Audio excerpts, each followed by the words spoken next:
How's everybody doing? This is Chuck Kenyon. This is my assignment number 3, Exercise and Hormonal Control, PHED 7620, and I'm Chuck Kenyon. Question number 1. Describe the unique role of at least 3 specific hormones in response to exercise and training. This may require some additional research. The first hormone that I will discuss is the growth hormone. The growth hormone comes from the anterior lobe of the pituitary gland and is also known as somatotropin. The hormone itself promotes the union of proteins and metabolism of fats. Growth hormone also enhances the secretion of the liver by the liver of other hormones known as somatomedins, which promotes bone and muscle formation and almost acts like an insulin in its effects. Secretion of growth hormone is enhanced by everyday exercise, stress, lower glucose intake, by estrogen, and by insulin. This is researched by Funk and Wagnall's New World Encyclopedia 2020.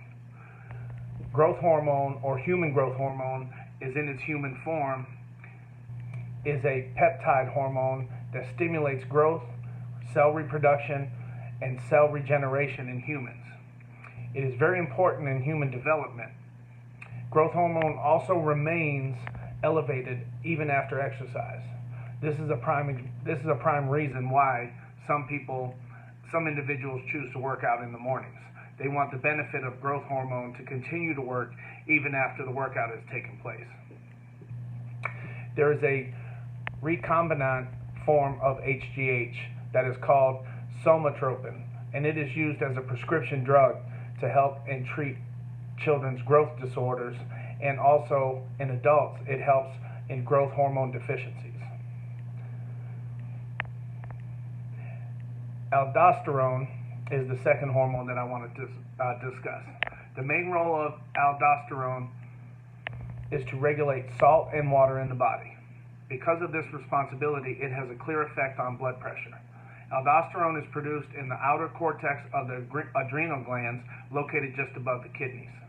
It also influences lowering plasma sodium, lowering blood volume, and as mentioned before, lowering blood pressure.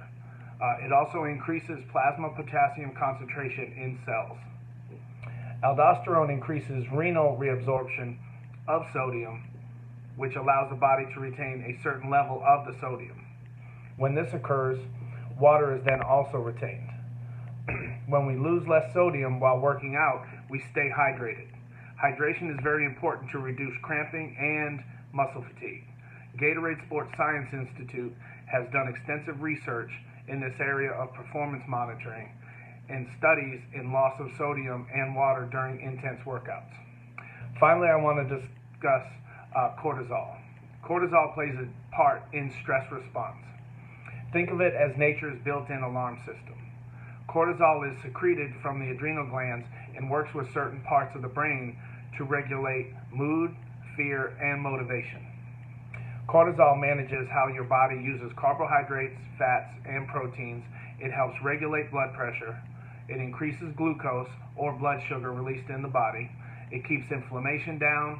It assists in your sleep and wake cycles and boosts energy so that you can handle stress and attempt to restore balance afterwards. This is sometimes called a fight or flight mentality. If there's too much stress in someone's life and the alarm button, so to speak, stays on, then cortisol release could have a negative effect on one's health. Anxiety and depression could become a problem. Headaches, heart disease, memory or concentration problems could exist. Increased problems with digestion or trouble sleeping could occur.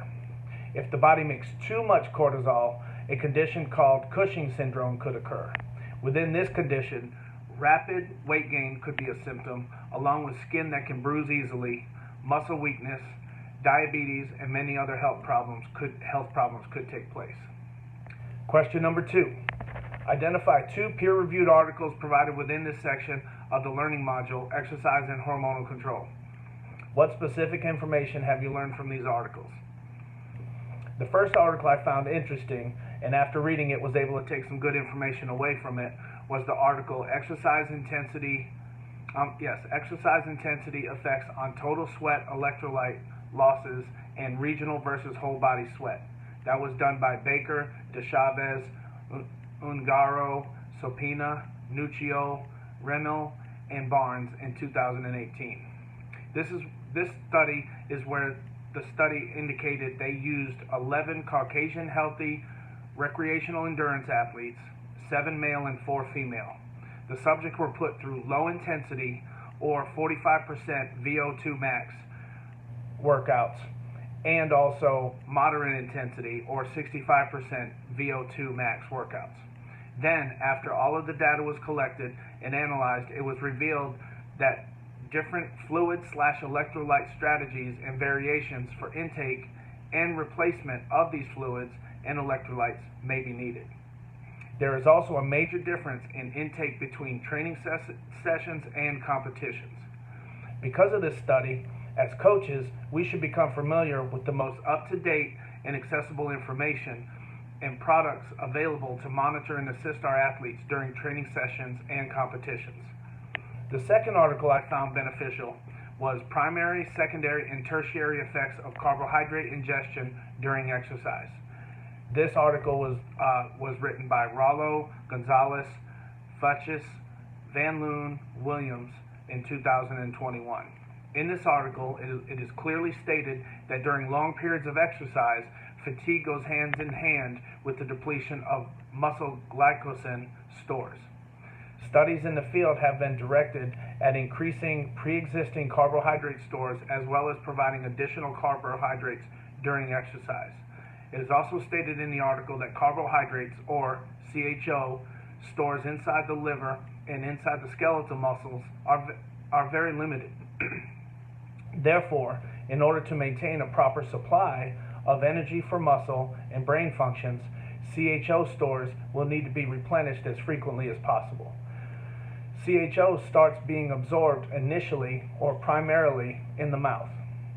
Then the secondary locations is the liver, stomach, and intestines. The tertiary level is the cells actually themselves. With the combined intake of carbohydrates and subsequent changing of CHO to glucose and fructose in the intestines, this can augment intestinal CHO uptake, increasing postprandial glucose availability and increasing exogenous carbohydrate oxidation rates by 40 to 50%. That was pretty tough to say. All right. Third question. From the content provided within this topic, what was the most meaningful application? Identify up to 3 for you personally and for your student and or athletes. Think critically, practically, and developmentally appropriate. Although I was aware of hormones and had a sense of what they do, I feel I have a deeper understanding of what hormones are all about now. They help monitor and regulate energy levels. They help with stress and feelings, and even assist with sleep patterns and eating habits. The most useful items I took out of this topic, though, had to be from the 2 articles I covered in the previous question. The understanding of intaking fluids while working out and in competition, not only water, but liquid with sodium and electrolytes, is imperative during these times. I see it all the time in the sport I coach, which is football. We all try to keep the athletes hydrated during warmer times of the year. We must continue to enforce these practices during the cooler times of the year as well. Athletes feel that because it is not as hot, they do not have to drink as much or hydrate as much. This is when they cramp up. So we have to, as coaches, make sure that they're doing what they need to do. The second article was very eye-opening to me. I always thought that carbohydrate intake is something that needed to be done a day or 2 before activity or competition. Intaking carbohydrates while exercising or at the competition is a new and exciting road for me. I cannot wait to instill this thought process into my daily lessons and practices as well as competitions. Thank you so much. Have a great day.